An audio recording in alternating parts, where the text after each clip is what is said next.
Sayangnya yang begitu disebut tasawuf, padahal itu bukan tasawuf, itu kezaliman.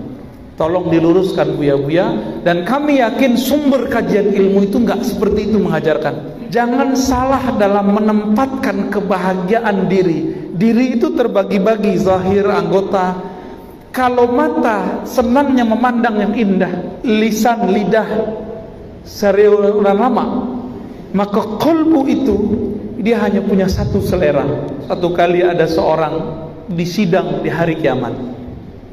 Ketika disidang di hari kiamat, malaikat azab kemudian langsung mengambilnya dan ingin membawanya masuk neraka. Lalu Allah berfirman, "Hei, tunggu dulu malaikat.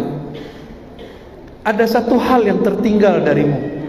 Engkau baru menghisap zahir dari badan dan pikirannya, tapi engkau belum menghisap denyut jantung di dalam kolbunya."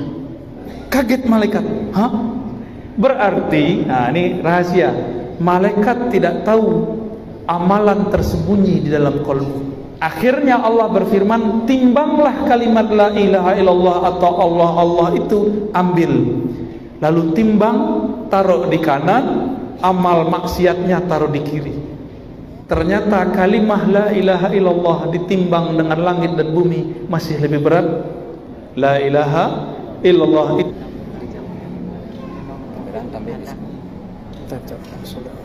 sini airnya. Ini adalah multi level marketing yang sesungguhnya. Maka jangan ragu memulai wakaf dengan diri kita sendiri dan ajak orang lain. Kembali kepada materi kita tadi, Nabi ditanya, apa amal terbaik? Beliau menjawab, al-imanu billah, ilmu iman. Iman itu mahalluha fil qalb, tempatnya ada di kolbu. Di kolbu. Nah, pertanyaan, kolbu itu apa? Hati jantung, hati liver, atau otak? Nah, kedokteran dan psikolog tuh debat tuh. Tapi Imam Ghazali dan para imam-imam terdahulu tidak pernah berdebat. Nggak pernah berdebat. Kolbu itu dibagi dua istilahnya. Ada kolbu yang zahir, namanya kolbu sanubari, banamulah jantung. Beberapa aliran kebatinan salah kaji, keliru. Dikira gerak jantung itu gerak kalimah Allah, bukan. Sehingga mohon maaf, beberapa kajian-kajian kebatinan kalau ingin putus kaji, bedah ayam sedang hidup diambil jantung, dilihat jantungnya, itu zolim. Kalau mau gorok dulu. Kalau kini kan nggak perlu begitu, ya. Di handphone tuh ada jantung yang bergerak-gerak, emoticon namanya. Tinggal tunjukkan aneh. Kalau mau ingin menunjukkan jantung. Sayangnya yang begitu disebut tasawuf, padahal itu bukan tasawuf, itu kezaliman. Tolong diluruskan Buya-Buya, dan kami yakin sumber kajian ilmu itu nggak seperti itu mengajarkan.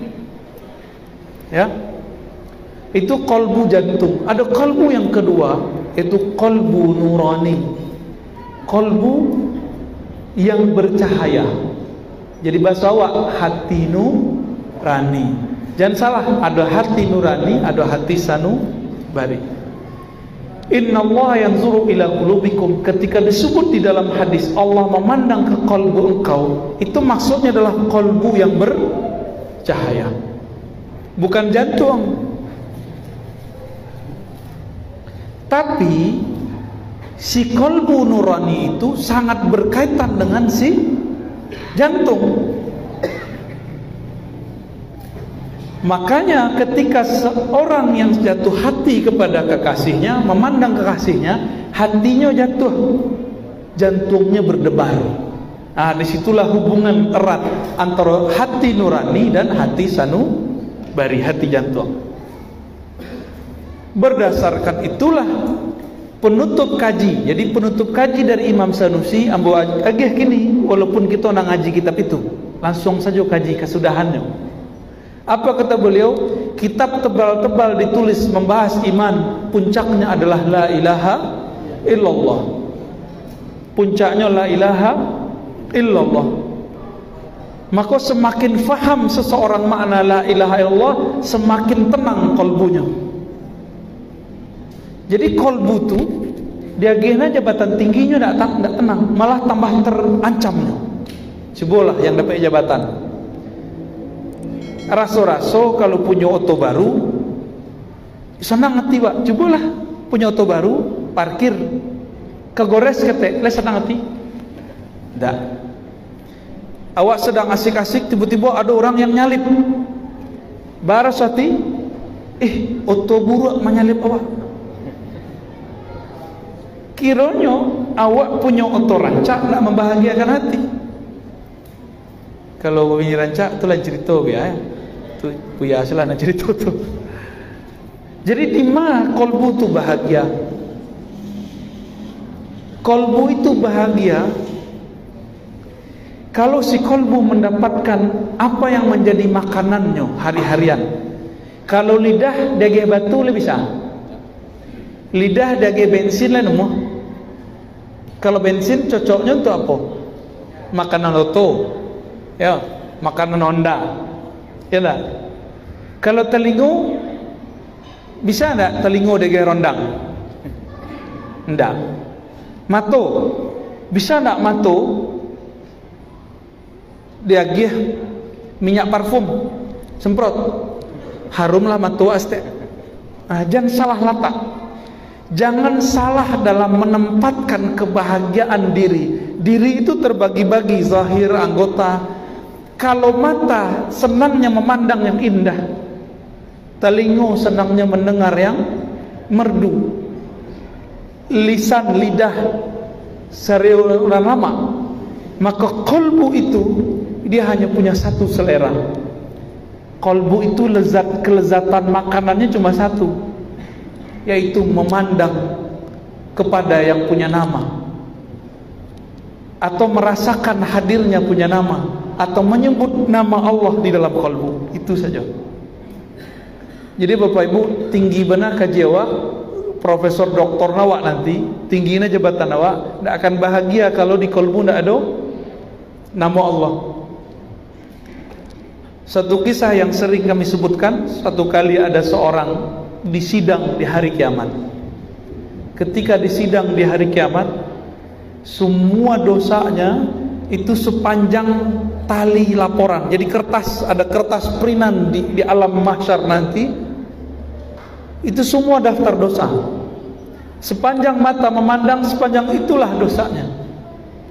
Akhirnya malaikat azab kemudian langsung mengambilnya dan ingin membawanya masuk neraka. Hadis ini ada di Imam Tirmizi dan di Imam Baihaqi dan hadisnya sahih.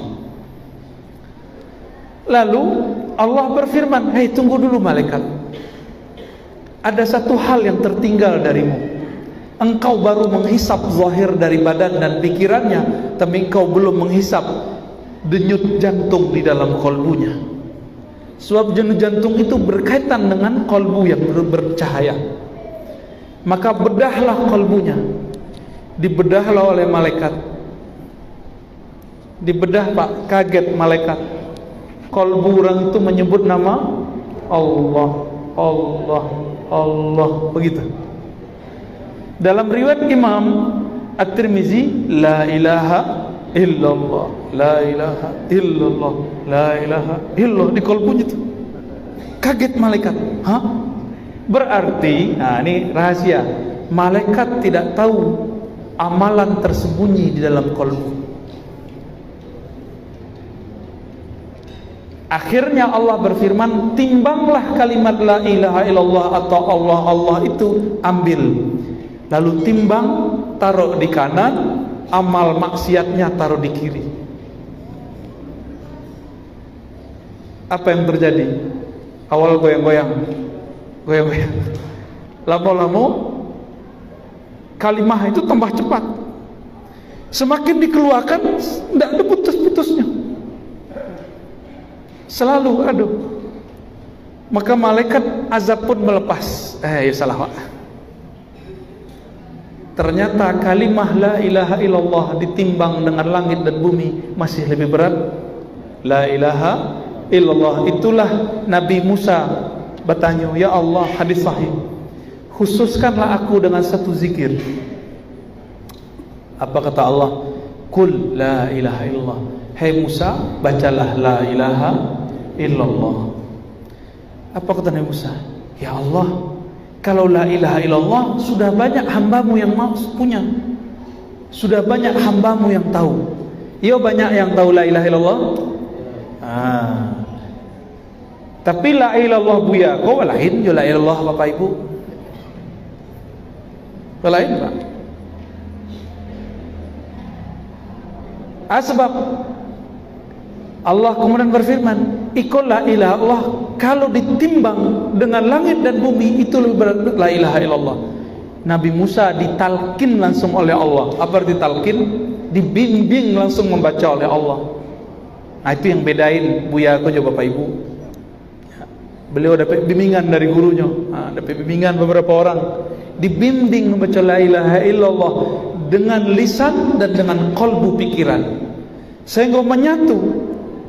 Lidah menyebut, kolbu pun menyebut, pikiran pun mengikut. Terjadilah getaran-getaran di situ. Ditimbang getaran itu lebih berat dari semua dosanya. Maka Allah berkata ke Musa, "Hai Musa, kalimat ini jangan main-main. Engkau timbang dengan langit dan bumi, itu lebih berat." Jadi Bapak Ibu, di bumi yang paling bagus cahayanya, yaitu tempat yang di atas itu banyak orang baca la ilaha illallah. Tapi kini ada orang setiap wak banyak menyebut la ilaha, kecil gilo wak orang. Ya Bu ya. Jadi Bu ya, aku dulu sampai kini masih enggak Bu ya? Khataman la ilaha masih jalan. Tahlil masih. Ya, sahabat kita lah wafat duluan ya. Tuanku Mali Putih ya. Beliau lagi tahlil mencontohkan la ilaha illallah yang bagus kepada jamaah, langsung lewat, langsung Allah cabut dalam waktu yang indah. Coba bayang deh Bapak Ibu, ada buya siko nak ambo lah amodeliko cara baca la ilaha illallah Bapak Ibu, ditunjuknya dari beliau la ilaha illallah, langsung jatuh. Indah lah tuh, indah. Lain mau wafat dalam keadaan begitu. Ambil ilmunya dari ahlinya, fahamnya ada di buya-buya ahli kitab kunyang, cara membacanya ada di orang-orang tarekat. Silakan diamalkan, cari mereka, cari yang cocok jawab, tidak cocok jangan dibasuh ya. Jika Nabi Musa zikir tertingginya la ilaha illallah, maka Nabi Muhammad pun mengulang afdalul dzikri la ilaha illallah. Zikir yang paling mantap itu, paling lezat itu la ilaha illallah. Zikir paling berat masuk ke kolbu itu jadi berat. Makanya orang kalau punya kalimah itu di kolbunya, kalimat-kalimatnya akan berat, tabau lendong waktunya, tabau waktu orang tuh, kecuali awak ingkar ya. Lahazan orang labang, insyaallah undur. Wih, tinggi kaji dades gini. Biko dia enggak selesai lah udah. Pengurus bercakap lah cerita. Sudah dulu. Jadi ibadah. Lanjut sedulu. Anda nanti wak komat saja. Komat ya. Waduh, salah orang jemaah kurang sehat badannya. Jadi pulang kendaraannya sampai ke dalam gigi belakang. Makanya Dia salah seorang jemaah kurang sehat badannya. Ini ke pulang. Anak mau pulang dengan ceramah Ustaz, dia masih sakit. masih sakit. Ntar bingung pulang kerja. Kamera tambah di sini. Sini airnya. Kita tutup dulu ya. Sallallahu alaihi wasallam. Assalamualaikum warahmatullahi wabarakatuh.